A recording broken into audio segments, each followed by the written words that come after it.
Fala pessoal, tudo bem? Seja muito bem-vindo a mais um vídeo do nosso canal e hoje a gente vai falar sobre o livro de Esdras.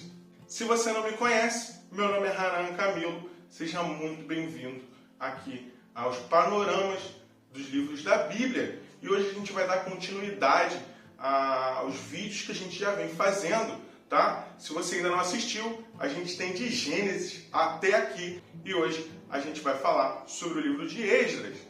Quem era Esdras? Como é que esse livro foi formado? Então a gente vai dar ênfase nesse livro. Esdras e Neemias eram um livro só. E como eu já falei com vocês em outras ocasiões, outros livros também foram divididos mais tarde. Mas Esdras e Neemias provavelmente eram um livro só. Foi um compilado só. E provavelmente foi escrito por Esdras. Ele compilou toda a história antes, tudo que veio antes, o que ele fez, e alguns historiadores têm a ideia de que Neemias só completou ali a parte das memórias dele, né? A gente não vai dar ênfase hoje em Neemias, tá? A gente só vai dar ênfase no livro de Esdras, mesmo ele sendo um, mas ele está dividido na nossa Bíblia, então a gente vai seguir essa sequência. E uma outra coisa que pode ter acontecido também para ter essa divisão é que você acaba dando ênfase maior para a história de cada um. O que acontece em Esdras, como chega Esdras até a volta de Jerusalém e Neemias. Então, fique tranquilo que a gente vai falar sobre Esdras hoje, mas a gente vai completar a história quando for falar do livro de Neemias. A história de Esdras, o livro de Esdras, vai começar com a volta do povo de Israel que foi exilado pela Babilônia, tá? Então a gente vai ver essa volta, a gente vai ver como é que o povo vai voltar para sua terra, para Jerusalém. Então o livro de Esdras vai ser dividido em dois personagens, em duas partes, ok? A primeira parte a gente vai falar sobre Zorobabel, que ele vem primeiro, e depois a gente vai falar sobre Esdras, como é que chega a ele. Então, para começar, a gente vai falar de Zorobabel. A gente vai ver a história dele do capítulo 1 ao capítulo 6, tá bom? Ele vai ser a pessoa indicada a voltar para a terra de Jerusalém, depois do exílio, para poder construir o templo. E aí o nome de Zorobabel tem muito a ver com tudo que acontece, né? O significado desse nome é plantado na Babilônia. Ele é da geração que já nasceu no exílio. Então, Zorobabel, por exemplo, ele não veio de Jerusalém, ele nasce no exílio. Então, ele é a pessoa recomendada para poder voltar para reconstruir o templo do Senhor em Jerusalém, e o seu nome tem todo o significado, né? A importância do nome, o que o nome traz, porque ele nasceu e foi criado ali. Então, nós vamos ver dois líderes no livro de Esdras, mais Neemias.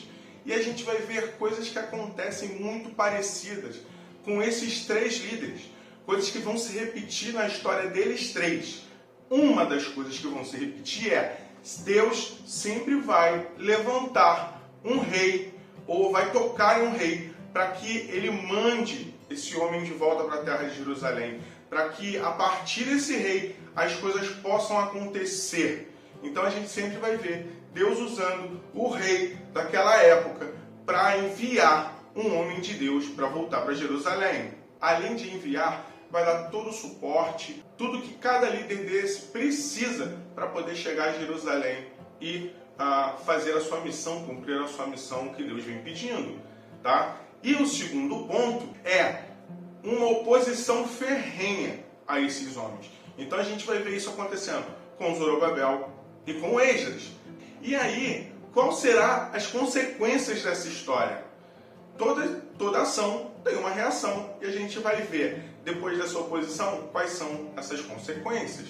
No caso de Zorobabel, o rei que é usado por Deus para enviar Zorobabel para Jerusalém novamente é o rei Ciro. Esse rei, ele vai liberar um decreto para que Zorobabel volte para sua terra, com quem desejar voltar para sua terra, para que reconstrua o templo do Senhor.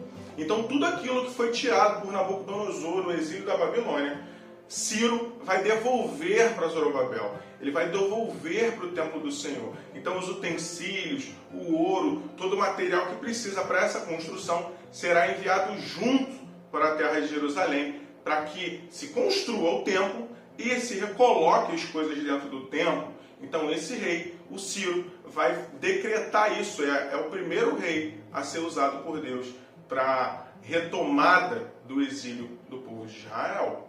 Então nós podemos perceber aqui uma promessa feita por Jeremias lá no capítulo 25 sendo cumprida, que os exilados da Babilônia voltariam para Jerusalém para reconstruir o templo. Jeremias, que viveu na época do exílio da Babilônia, ele faz essa promessa, né? E agora ela está sendo cumprida aqui com Zorobabel. Claro, depois que a Pérsia, o rei da Pérsia, dominou a Babilônia, depois da morte de Nabucodonosor, vieram outros reis, outros líderes, mas eles não tinham pulso, eles não tinham força do mesmo jeito que Nabucodonosor, e a Pérsia, o rei Ciro, vai dominar, né, a Babilônia, e aí a partir daí que ele faz esse envio. Então, liderados por Zorobabel, os homens eles vão não só reconstruir o templo, mas também como um altar de sacrifício ao Senhor. Então, a gente vai ver muito trabalho, muita coisa acontecendo, e aí é que entra, no início da construção, é que entra já o primeiro problema, a primeira oposição contra Zorobabel. Então, nós precisamos entender algo. Não foi 100% que foi levado para a Babilônia. Alguns dos israelitas ficaram em Jerusalém. Eles ficaram nos destroços, no que sobrou dali, né? E aí que começa a grande e a primeira oposição de Zorobabel. Esse povo que ficou, os netos, né, daquele que ficaram lá, dos israelitas que ficaram na terra, eles vão até Zorobabel e pedem para poder ajudar na obra. Eles querem participar daquela construção, eles querem fazer parte daquilo. Mas Zorobabel nega. Ele diz que aquele povo não faz parte do povo de Israel, que aquele povo não está separado. E aí começa um grande conflito, uma grande oposição. Por quê? Porque os líderes desse povo que ficou, que estava oferecendo ajuda, começam a enviar cartas para os reis e para o rei na atividade na Pérsia na época. Para quê? Para dizer, olha, esse povo é de guerra, esse povo só traz problema. Tem certeza que vocês vão deixar eles montarem o templo deles novamente, reconstruírem essa cidade? Então fica aquele conflito. Há aquela mágoa de eu quero ajudar, você não quer me ajuda? Então eu vou fazer o máximo para te atrapalhar. E realmente eles fazem. Eles mandam cartas, avisos, até que tem lá uma pesquisa, e dentro dessa pesquisa eles acham um decreto de Ciro dizendo que Zorobabel podia reformar, podia reconstruir o templo do Senhor. E depois de achado esse decreto do rei Ciro, é liberado para que eles continuem a construção ali. Então, Zorobabel, ele cria um problema com o povo que já está ali, com o povo que está ao redor, mas isso consegue ser contornado e ele consegue concluir a construção do templo. E sabe uma coisa que vai trazer muito conflito?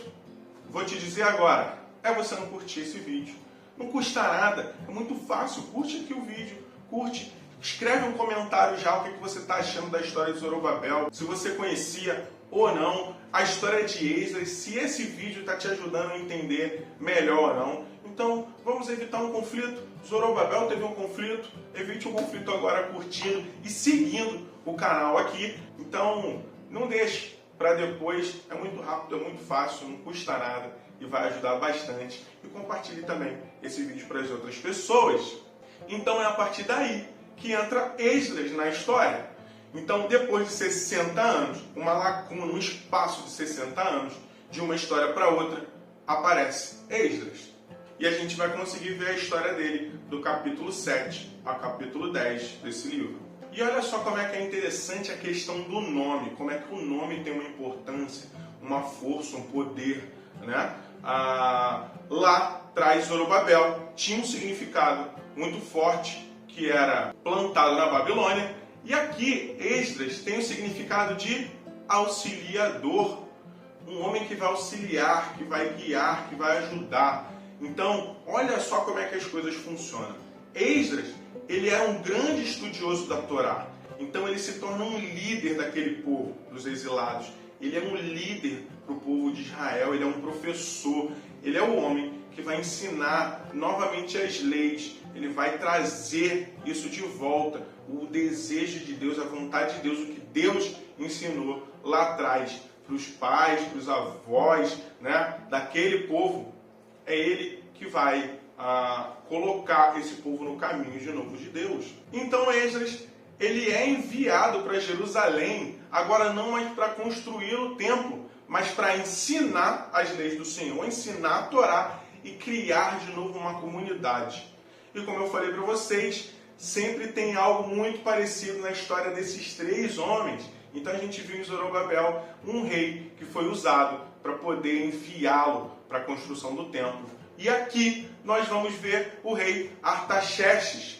Ele é o responsável por enviar Esdras para ensinar a Torá, a lei, ao povo de Israel. Depois de uma viagem longa e muito perigosa, Esdras vai chegar então em Jerusalém e ele vai estar ali responsável pelo ensino e pelo cuidado com as coisas do Senhor. E, como eu mostrei o primeiro ponto, que também teve um rei usado por Deus para enviar Esdras, Esdras também vai ter um conflito, uma oposição muito grande na sua missão ali na terra. Esdras descobre o quê? Que os israelitas que voltaram da Babilônia, eles estavam casados com mulheres não israelitas.